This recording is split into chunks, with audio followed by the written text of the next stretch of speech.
President of the United States and Mrs. Reagan.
Ladies and gentlemen, the national anthems of the Republic of the Philippines and the United States of America.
That's the honors. Stand. Order. Order. Right. Order. Four.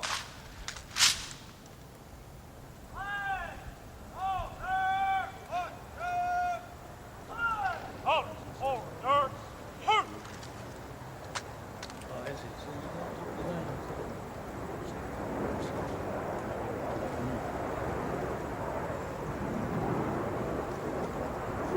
Out. Right. Out. Ceremonial. Yes. Yes. Out.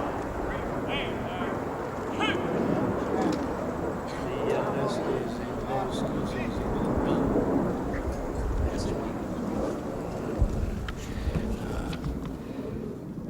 Mr. President, Mrs. Marcos, it gives me special pleasure to welcome you to the United States.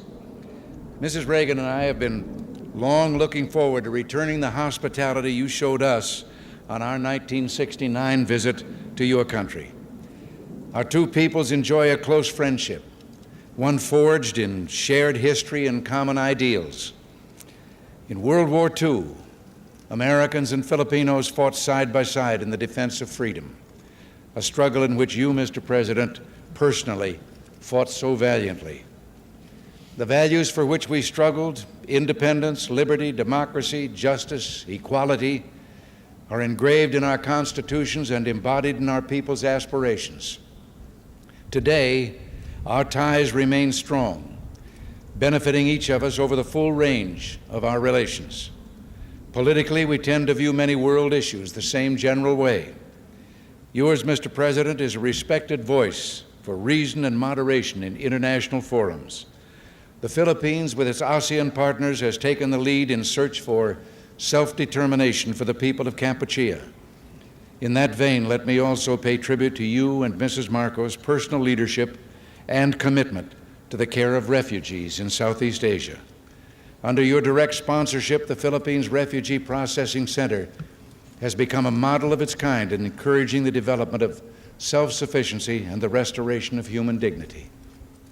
The Philippines and you, Mr. President, play an important role in addressing the problems of economic development in the world. At Cancun, we made a new start toward a more effective and practical dialogue and improved cooperation among industrial and developing countries. Your leadership in that area, Mr. President, is vital and widely respected.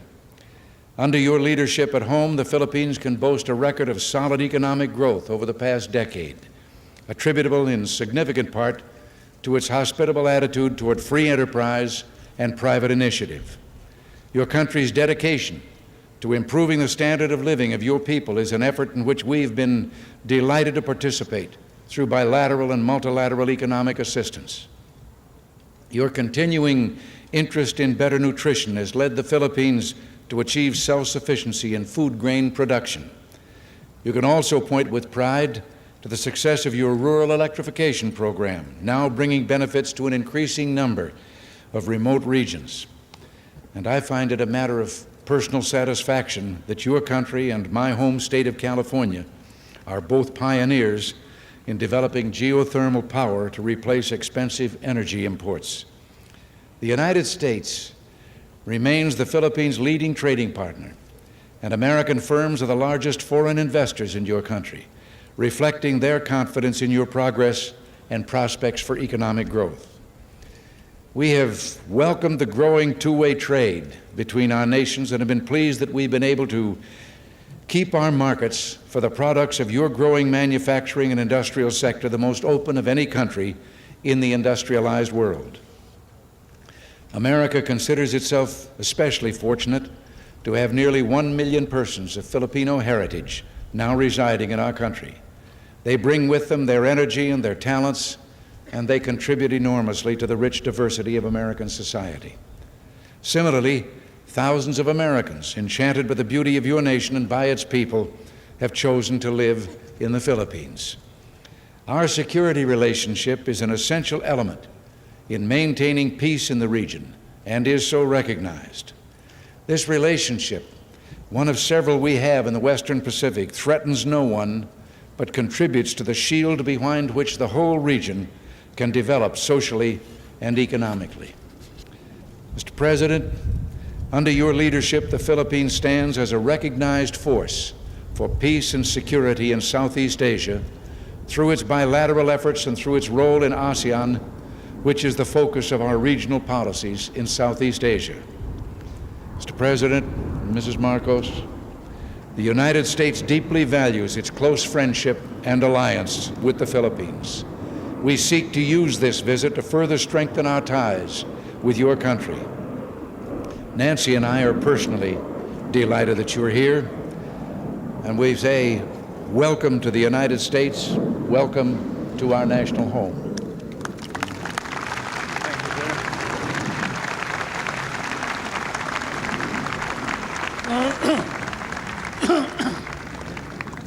Thank you very much, President Reagan. Mrs. Reagan, members of the Cabinet, distinguished guests, my friends. On behalf of the 50 million people of the Philippines, Mrs. Marcos and I express our gratitude for your warm welcome to Washington and to the United States of America. This great and beautiful city, that is one of the few cities that was built as the capital for a great nation, is indeed, as has been written, the key to knowing the secret of America. And this house of the American people, an American frontier that never vanishes. Your beautiful city with its grand memorials, its monuments, its walks, is indeed a city that memorializes the great achievements of your people for the past 2 centuries. But more than that, it keeps offering to the enterprising and the talented, the courageous and the strong, the rewards of effort and of initiative. At the same time, as I stand here on American soil, I realize that I stand on what may be the center of the government of the United States of America, here where, as I have often stated, the future is being born. The future is being born depending upon the man who is in the White House. And the man who is in the White House today certainly is creating a new future for our world.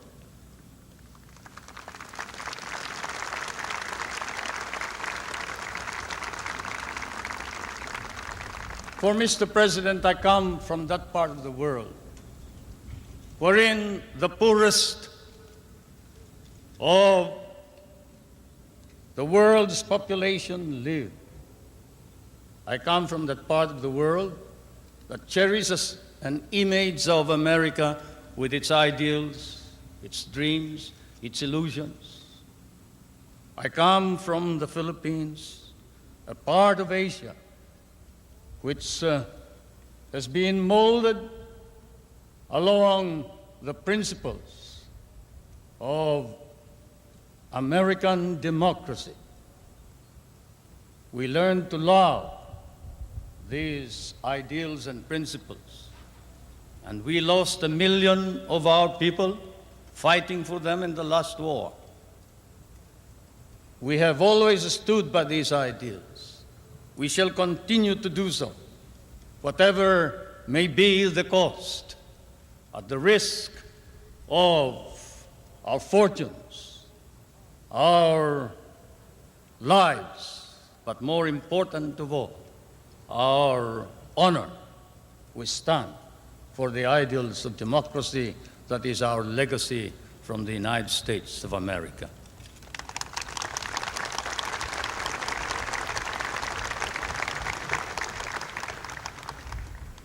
I did not come to burden you further with additional problems, Mr. President. For I know that, as I have said in many a speech before my own people and before the world, fate and destiny has decreed that the United States of America be the trustee of modern civilization against the threat of a possible second dark ages. And America cannot fail.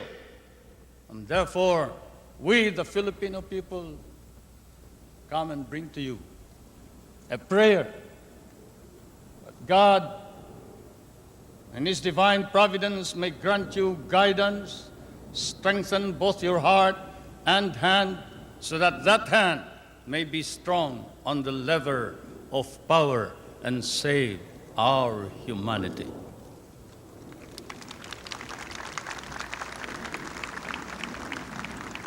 If America fails, then the world is lost. And thus, Mr. President, I can assure you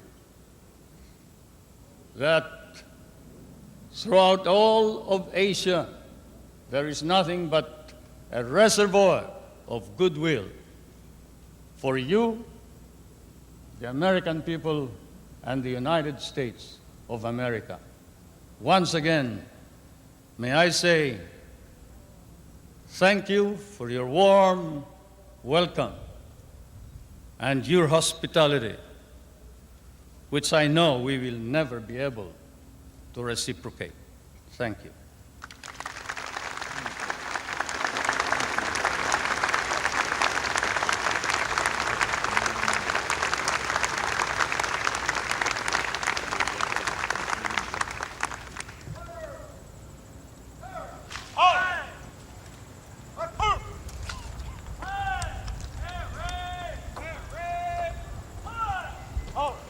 Ready? Well, should I thank you?